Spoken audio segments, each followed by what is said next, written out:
So these are the communication stations in which the scenarios, the stems can be of the different type, where the person is asking for AMA discharge against medical advice, or a consent for judicoscopy, or patients become angry because his arthroscopy is to be done, which is postponed, or patient had to undergo CT scan but machine is not working, then the patient becomes angry.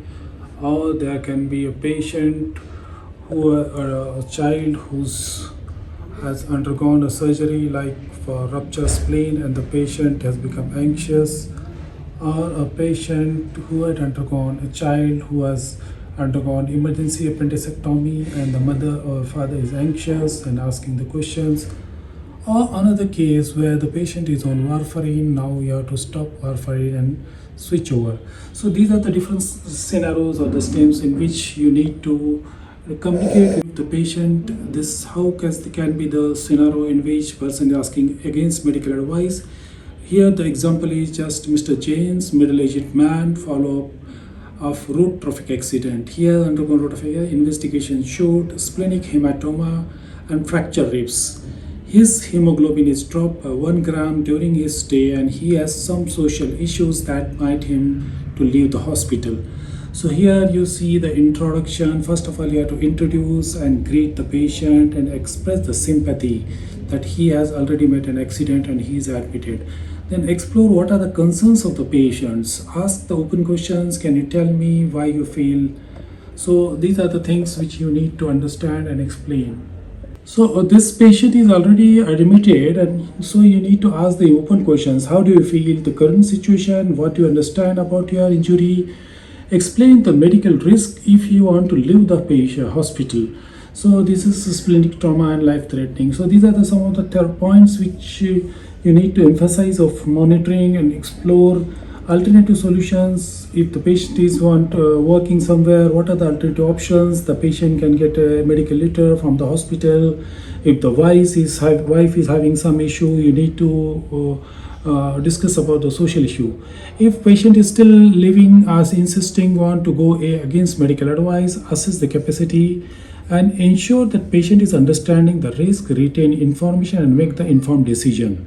So that is the capacity. So explain about process, then signing few documents, then risk of going, and then again the important part is the safety net. When should they seek the medical advice?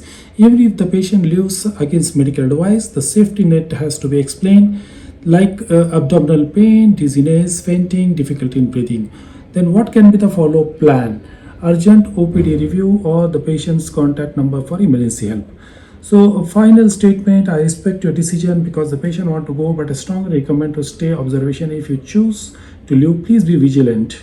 So this is an example where you get a patient's file. The name is Adam James, 47-year male, hospital number, date of admission, blunt abdominal injury. Primary survey has shown airway, breathing, no signs of obstruction, breathing is normal, circulation, patient is hemodynamically stable, blood pressure is 150/90, heart rate is 108, disability is no there, GCS 15, exposure, there is no signs of major bleed.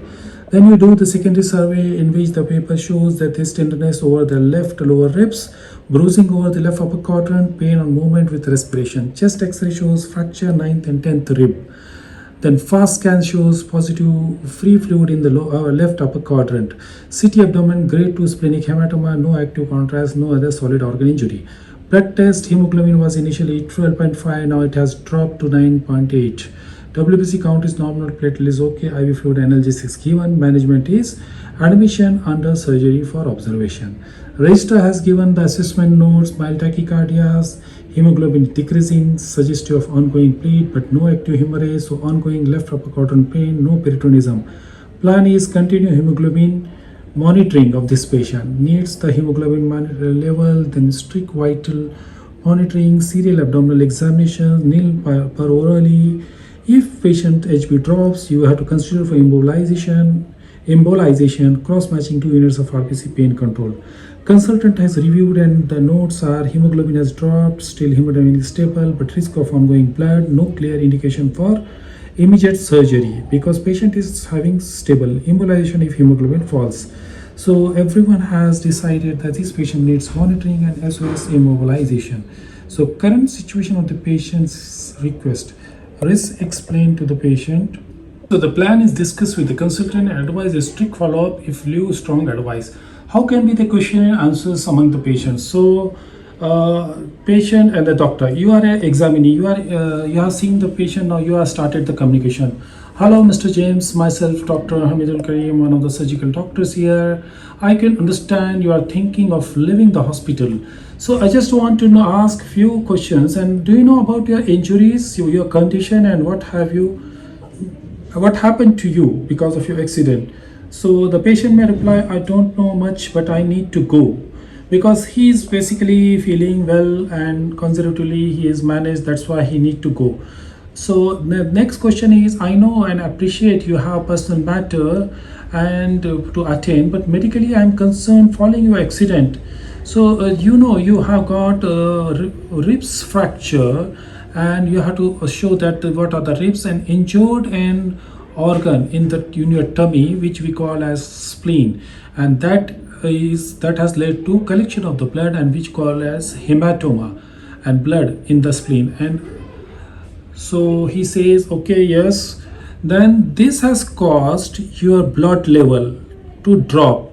So which we say it has a hemoglobin, it has dropped from 13 to 9. The signs for which we need you to monitor very carefully. So he says, I feel all right and I just don't want to go. But so you have to reply in a very quiet manner that I understand, I won't stop you from making your own decision, but can you tell me why you feel to leave the hospital? So he may say that I have important football game to play. So the patient feels that he is fine and he want to go and play the football. So you have to say, oh, I'm afraid. So that's a serious thing. It's not possible. You are still feeling nice, good, but you cannot play the cricket, football or any game, because that is a very heavy exercise and you get. So okay, I also had an important meeting. He says, no, okay, I'm having important meeting. So I appreciate you are looking at your condition. We can arrange, if you want, if your employer to contact online, we can arrange for a meeting. So but still says that I want to go, so you can ask that we can arrange an ambulance for your meeting and you can go into the ambulance and come back. So he may say a few other reasons that I have to go, my wife is diagnosed with the cancer. Here you have to say or show the empathy that I'm feeling sorry that you hear that your wife is suffering from cancer, but at this moment, and so you have sympathy, it's affecting her much and I need to be there. I can understand, and social work we can arrange a social work for this purpose, so that either way I need to go. So he's more and more insisting to go, because I can't medically discharge. Then you have to say, I can't discharge you medically, you need to sign a document. You should not may call it as illegal, but you can say that you need to sign a document, simple document, which confirms that details of your situation has been told to you, and hospital advice is currently advised by the doctors, and risks of going home. So he may say, okay, I will sign, or he may not sign. So you should say, thank you before you go. I just want to show that what are the things which you should be taking care at your home. Then if you experience severe abdominal pain, feeling drowsy, confused, or difficulty in breathing, you must immediately contact the hospital. I appreciate your understanding and need to. So I appreciate your understanding, and just to summarize, you are choosing to leave the hospital against medical exercise. We have discussed and risk until return immediately. If anything concerns you want to ask the questions, you can ask. So he says no, okay, thank you. So the another station is regarding esophagus gastroduodenoscopy, ogiodoscopy. Here is Mr. Allen, 60 years old man, is due to undergo ogiodoscopy for stricture detected. So on barium swallow, you are asked to explain the procedure. Now what you need to do is you want to explain this procedure to the patient and obtain the consent from the patient. So what is the purpose of this examination? So you need to understand following points that this procedure is called as ogidioscopy. Small camera is passed. It is a tiny camera through the mouth and through the food pipe and through that to the stomach and the first part of the small bowel. Then camera displays the images on the screen. It helps to assess narrowing seen on the barium study. Samples may be taken to tested and performed under local spray. This can be done under local spray.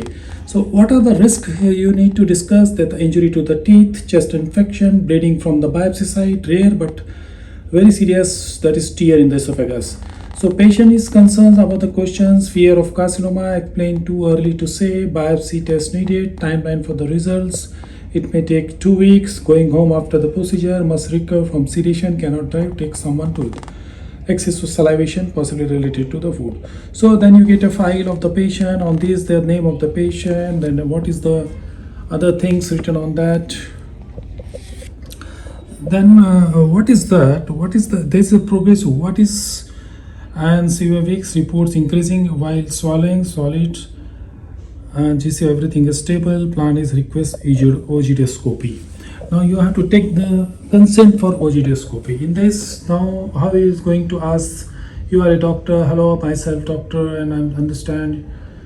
So here is, good morning, myself, Mr. For example, the patient's name is Alan. Then I am Dr. Hamid. I just would like to go through the test you have scheduled to have, its risk and alternative and questions you have. Better before I explain, you share what you know.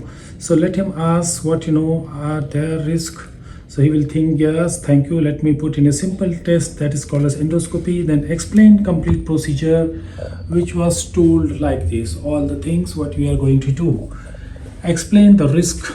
Then what are the possible risks? 1, 2, 3, 4, a tiny camera, then perforation, bleeding and all that. So I understand, but please remember the test is done by a trained. So I have been drooling the saliva or bleeding something. So that's why, is it linked? So yes, narrowing makes the swallowing harder.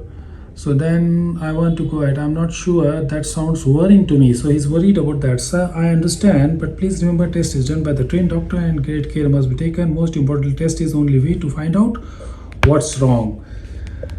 Then when the person asks that do I have a cancer, then it's too early to say that do you have cancer, and no narrowing, we know, take the sample and wait. When results will come within 2 weeks, then when I go home, you will need to stay until sedation is off. You can go but cannot drive. Best to have someone who has to be with you. You can take care of the children.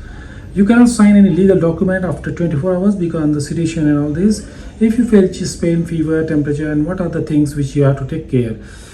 Then if I stop smoking, will it resolve? Yes, smoking may be risk and I advise to stop. However, it will not resolve your current need to get benefit of it. So these are the questions which need to be asked. So there is another stem where the patient has to undergo arthroscopy, but was suddenly the arthroscopy is cancelled and now the patient becomes angry, and you are a surgical trainee in arthroscope. Patient is scheduled for knee arthroscopy, procedure is postponed because consultation has an emergency. Explain the situation to the patient, address his concerns, answer the questions which he is asking. There his questions are about the employer, time off, wife who is driving to the hospital, possibility of yourself why not perform. So what the things you need to cover is explain why there is postponement and make him sorry, feel sorry, empathetic and professional manner. So demonstrate, you need to demonstrate your skill, how you need to explain. The patient may be very angry, and reassure while maintaining the honesty. So address the patient concern, work, family, alternative arrangement, handling frustration, potential complaints. So you get a file to read, which is the John Edwards, 49-year male, and then staying here. Reason for admission is clinical feature is complaining of swelling, worsens movement, climbing stairs, trauma. So this is about the knee pain and the swelling since 8 months. Now he has to undergo arthroscopy for that swelling. So history of trauma, patient has minimal tear on MRI. So past medical history, history of amlodipine, type 2 diabetes, on metformin, then family history, father had osteoarthritis, social history. The patient is a smoker and occasionally alcohol, work full-time, warehouse manager, married, 2 children. So complaining us on examination, everything is normal, vitals, blood pressure is 135, heart rate is normal, musculoskeletal, right knee swelling is there, mild diffusion, mild tenderness, medical line junction, medial junction line, decreased range of movement, no instability. Pre-operative investigations, hemoglobin, imaging, MRI, right knee, medial meniscal tear, ECG shows normal. Operative plan is right knee. Diagnostic as well as treatment arthroscopy under anesthesia general. Then estimated duration 45 minutes. Expected hospital stay is day case. Post-operative analgesia and informed consent. Risk discuss bleeding, DVT. Alternative options discuss. Patient sign the consent form. Preoperative anesthesia assessment, ASA grade 2. Nursing preoperative checkup list is done. Change to gown and stockings, IV cannula inserted, no loose teeth, consent checked. Surgeon's notes, procedure postponed due to emergency surgery requirement, inform patient and family, reschedule the surgery, provide patient formal explanation. So this was the situation. Now you are a doctor. So here is that you yourself is doctor. Good morning, Mr. Edward. My name is Dr. Hamid. I'm talking on behalf of my consultant. I just want to discuss on important update regarding your procedure. Now the patient is very angry and he says, "Don't tell me to cancel. I have been waiting for months." So you need to show sorry. I completely understand your frustration. I'm extremely sorry for this and sincerely apologize. Unfortunately, our consultant has been called to an emergency, so we have to postpone your surgery. And no, this is disappointing, but we are doing best to reschedule it at. So he replies, "No, my employee gave me the time and now I have to reschedule everything." So I completely understand this inconvenient and you need to medical letter for your employee. We will explain the delay and all that. Then he says, "My wife is on the way and driving here now. So I can imagine how frustrating this might be for both of you, and could you like me to call and explain the situation to save our trouble of driving? Why can't you do surgery?" The patient asks himself that, why can't you do a surgery? You are a doctor, right? So then you need to say that that's great. Question, and as a surgical trainee, I assist the procedure, but the knee arthroscopy is a specialized procedure and requires a consultant who is actually busy in the OT, and operation theater itself is busy. So we want to ensure that you receive the highest standard care or that operation theater. So when will I get another date? So here you don't need to give a sure date. And again, yeah, we will discuss this with the scheduling team today, and we will receive new dates sooner possible within next few weeks. I suppose I don't have any choice. Now he feels very helpless. I truly appreciate your understanding and frustration. I will make sure everything is arranged for you. And do you have any other concerns? And you can give your own phone numbers and contact them. So here is a stem where you get the patient becomes angry when he has to undergo CT scan machine, but machine is not working. 68 male patient having 6 weeks ago abdominal discomfort, underwent examination, ultrasound showed free fluid analysis of fluid was done, malignant cells. Patient came with the wife, unfortunately CT scan the machine is out of order. So acknowledge and apologize. Sorry for inconvenience. Understand how frustrating this must be.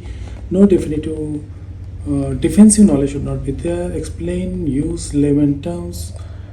Address the patient concerns. So urgency of the diagnosis is reassured, prioritize family impact, wife efforts, offer practical solutions, rescheduling earliest alternative repair, takes longer than alternative hospital, safety, professionalism, postpone due to logistic not. Handle frustration, stay calm, don't argue, close the conversation, summarize the reason, address her concerns. So here's the patient's file. GP has referred this patient to the general surgeon oncology team, referring patient presented to the clinic with the progressive abdominal distension since 3 months.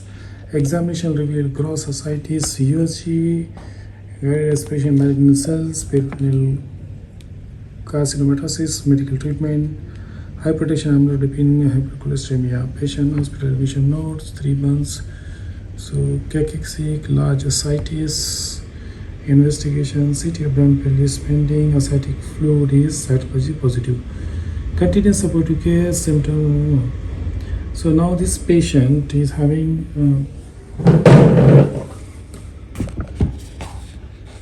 supportive treatment. So patient's wife is there.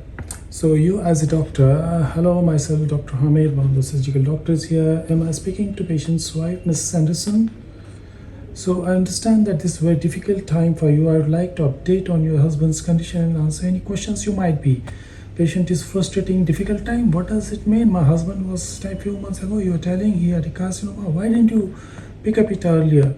I completely understand it's shocking. Unfortunately, some cancers involving lining inside tummy develop quietly without early symptom and GP referred as soon as fluid cytometry was done. So what exactly are you saying? What type of cancer it is? You see, the fluid analysis taken shows cancer cells which has spread to the abdominal lining, and next step is CT scan which help to determine where the cancer cells started and how. So is there any chances that this isn't cancer? The patient asks. I wish I could have told that there can be cancer, but the cancer cells in the fluid has highly indicative of the cancer. What's the treatment options? Are you telling that there is no treatment now? Treatment options depend on the type and stage. It can be CT scan to slow progressing. CT scan so chemotherapy to slower the progression and symptoms management is targeted therapy. However, if the disease is advanced, we may focus on the palliative care. So just you are giving up the treatment, then no, not at all. Our priority is positive, best possible care when there is, whether that means active treatment or ensuring quality of life. We discuss all options once we have full picture from CT scan.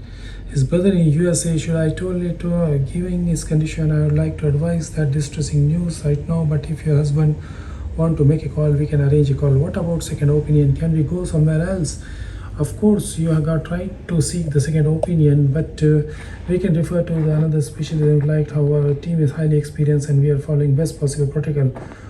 What should I tell the kids? They are knowing that's personal question, and some families choose to be open and some wait till clear plan is done. If you like, we can arrange a specialist nurse for that. I just need to know next what. Immediately next step is CT scan. It will guide us to the course, which type of course here. We have result. We'll sit down and discuss. I don't want to lose him. Here we are here to support him, and don't hesitate to reach us out. Another patient, anxious patient rupture spleen. Here, a child was brought to the hospital by the father. History of fall, investigation revealed rupture spleen. So, for which he was transferred to the operation theatre, and mother asking for someone to explain this condition. So here you have to introduce with empathy, acknowledge the mother's worry and distress. Reassure that you will explain clearly what is spleen and layman language, what happened if the spleen is injured, and then what is the urgent surgery is needed. Child was taken quickly, risk and recovery. Next step, child will be closely monitored. So patient's file is Amy Carter, 6-year-old child, fall from the frame and then obtain GCS. You have to remember the GCS, heart rate, blood pressure is 95/60, temperature, primary survey, a patient. A, B, C, D, patient is conscious, air entry equal, C is tachycardia, BP unstable, secondary survey of down plane, left upper quadrant neurological deficit, hemoglobin count has gone down, blood group 2 units, blood is fast, free fluid in the left upper quadrant, splenic rupture, then impression, 6-year child, brain trauma, spleen grade 3, ongoing bleeding, hemodynamic unstable. So plan was to take the theatre for emergency surgery and splenectomy, patient consent obtained from the father, ex-husband, procedure, emergency splenectomy, splenic rupture, hematoma, post-operative plan.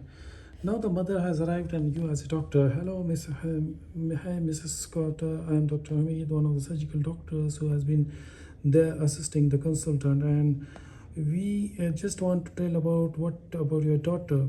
Who was involved in your daughter Emily's care? I understand there has been incredibly stressful for you. I wanted to update our everything that has happened and any question you might have. Oh, I just found she had a surgery. No one told me. I am mother. And what happened to my daughter? I completely understand your frustration. I sincerely apologize for the distress and caused to you. Emily had a serious injury. She fell from the frame. An organ in the tummy called spleen which was injured and life-threatening. She needed emergency surgery to remove the spleen. Then you need to say that unfortunately your ex-husband has provided the consent. So she says that, but he is not reliable, he drinks a lot, and then I decided I say, okay, now Emily is still in the surgery and team is working carefully so far. She is stable. I have been out Once she has been out of sleep and once operation is completed, she will be moved to ICU for close monitoring. I know it's difficult time for you, but surgeons are doing everything. She is still in surgery. What does it mean for recovery, and is she going to have a problem for rest of life? Surgery involves, what about surgery? You have to speak, then involves removal of the spleen, which is why she has time without spleen. The body is more vulnerable to certain infections, and we will make sure that she receives the vaccination and long-term antibiotic to reduce the risk with the proper care, and she can live a completely normal life. So what happens now?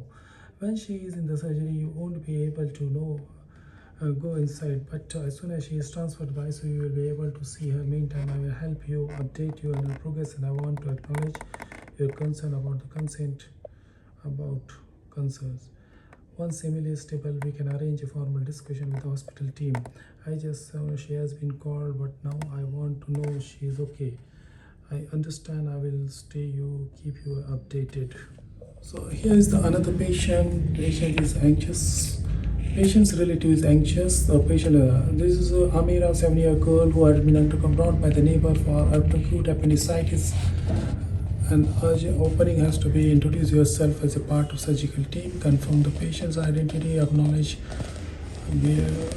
explain the situation. Amira was brought in sudden tummy pain. Check suggests problem. She is likely the appendix. She has been given fluids, antibiotics. Explain the problem is common risk.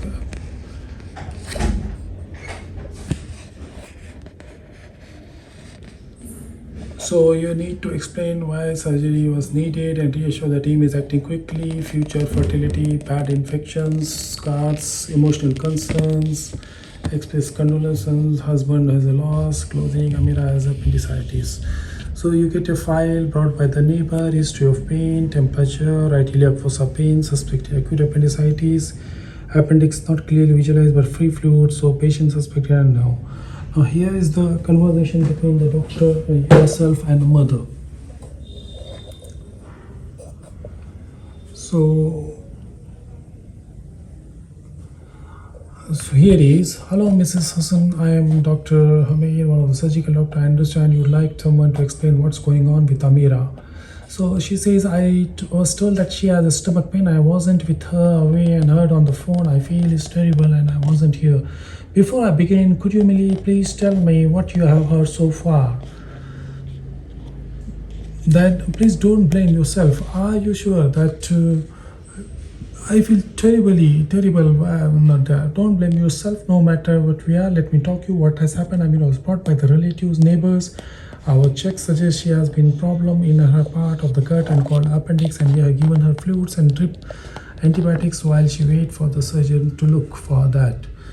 Are you sure what it is? So then the question comes, we have good reason to think her symptoms, examination point to it's something we often call in children of the age, but won't know certain until we do operation and see inside. So will this affect her?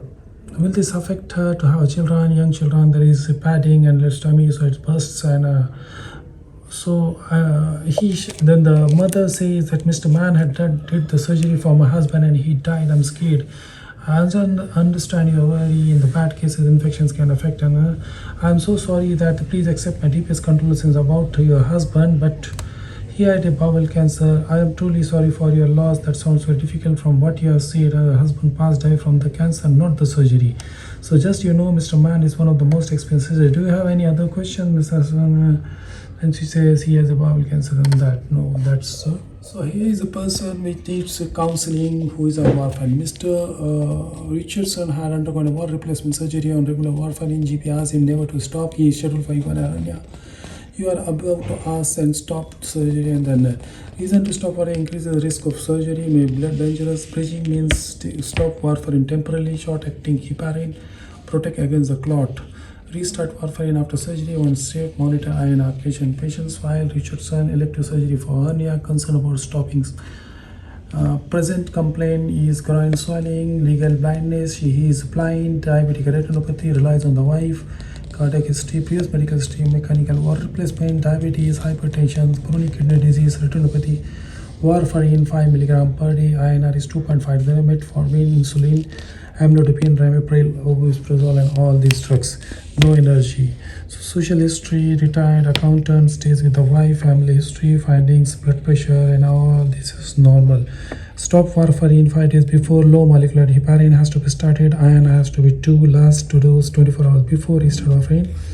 So yes, good morning, Mr. Richardson. I am Dr. Hamid, one of the surgical doctors. I understand you are scheduled for hernia surgery and have some concerns about stopping warfarin. Is that correct?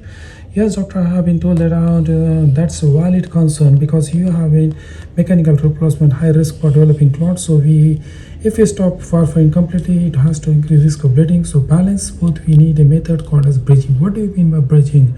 It means that we stop warfarin 5 days before to allow its effect to wear off, but to prevent the clots, we start low molecular heparin. Once your INR drops to 2, then low molecular heparin works differently such that we can stop it 12 to 24 hours before surgery without risk of clotting.